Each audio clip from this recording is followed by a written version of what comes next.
from the minute that Rishi Sunak took office, his aides said to the parliamentary party, unite or we die. In essence, one thing that we all know for an absolute fact, voters don't like divided parties.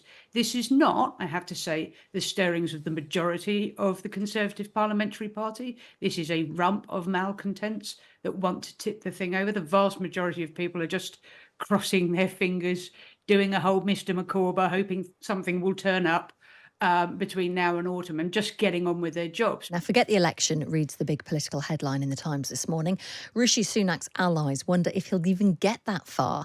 The paper's political editor, Stephen Swinford, reports the Prime Minister will face a confidence vote from Conservative MPs if the party suffers major losses in the May local elections. So what can he do? Let's speak to Kirsty Buchanan, former Special Advisor to Theresa May in Downing Street, now Director of Stonehaven, a strategic consultancy. Morning. Good morning. Kirsty, thanks for being with us. I mean, first of all, do you think that a confidence vote is inevitable if May's local elections don't go well for the Conservatives? I think it's a possibility. I think what is most interesting here is that number 10 is clearly briefing out a line now to try and stop this from happening. This is effectively a game of number 10 playing call my bluff, as it were, and saying to the rebels, if you force a no confidence vote, I will tip us into a general election probably around sort of June or July, and you will get the very thing that you don't want to happen, which is going into a general election with me as your leader and 20 points behind in the polls. So the fact that number 10 is briefing this out is obviously designed to try and avert this from happening.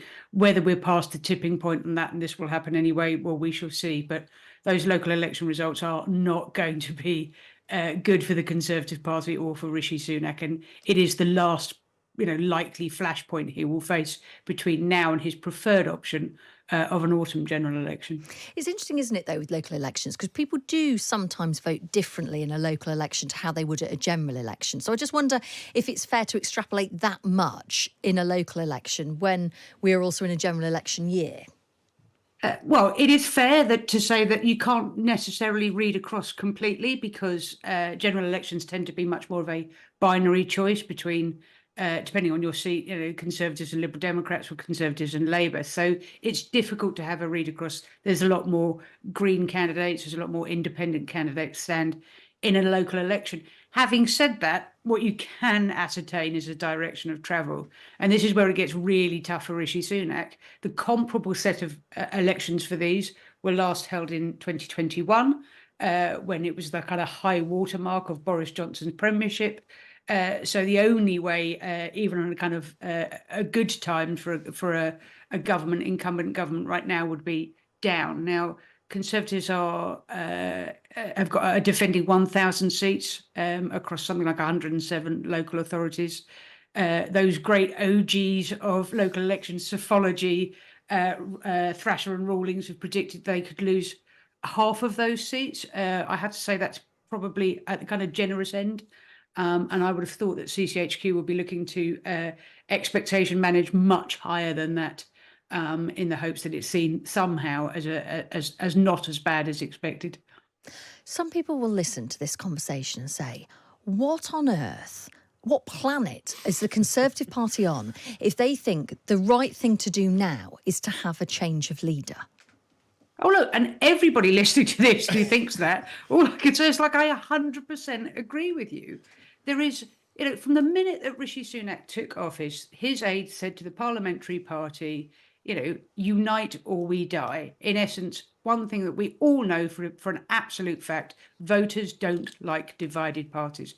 This is not, I have to say, the stirrings of the majority of the Conservative Parliamentary Party. This is a rump of malcontents that want to tip the thing over. The vast majority of people are just crossing their fingers, doing a whole Mr. McCorber, hoping something will turn up between now and autumn and just getting on with their jobs. But for this group of malcontents, there is an alternative way. And the alternative way is to be quiet, to unite behind the leader, whether they think he's the right leader or not, and to take the fight to Labour. This they don't seem to want to do. So we are in a situation where it's almost impossible to believe, but it's actually possible that we might have yet another Conservative leader before we get to a general election. Wow.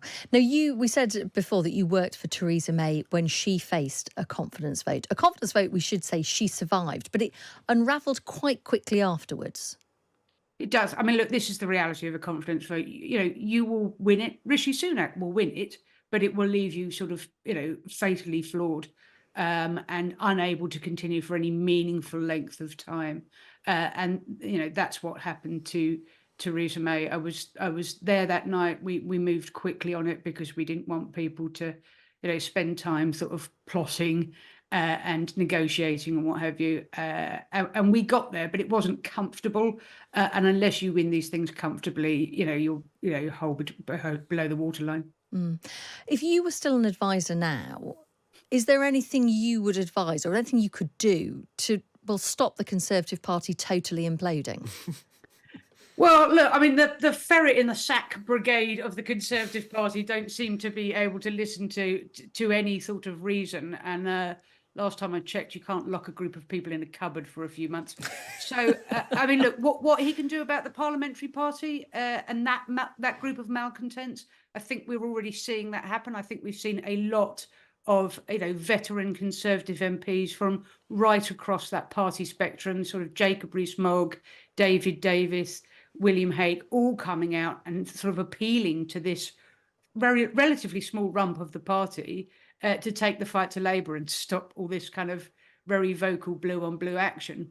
That's not to say that the whole party isn't very depressed by the results and the fact that the Conservatives are 20 points behind in the polls. But the reality is they know that nothing about replacing this leader with another one will make that any better and will likely make it considerably worse. So I think what they're doing at number 10 is all they can do. I know from experience the last thing that number 10 needs is a load of backseat drivers telling them, oh, if only you did this and only you did that. I think what they're doing is the right thing, is trying to apply some pressure from respected members of the Conservative Party to tell these people to wind their necks in, basically. Let's be positive for a moment for Rishi Sunak. There is part of Stephen Swinford's piece where he talks about the fact that inflation is starting to come down. Some people believe there could be 1, 2, possibly even 3 interest rate cuts before a general election. People are, it's the economy, isn't it? People are very much dominated by how they feel with money in their pocket. Yes, there have been tax cuts, but because of the high cost of living, people haven't been feeling that in quite the way that in the past they may well have done. Could this be enough to turn things round for the Conservatives? Could it be enough to really help Rishi Sunak going into a general election? Do you know, there's a turn of the century, 20th century German physicist called Max Planck. And Max Planck determined the narrowest measurement possible. To give you an idea of how narrow this measurement is, it's a billionth of a billionth of a billionth of a centimetre. Right now, that is the landing strip for a Conservative victory in an election.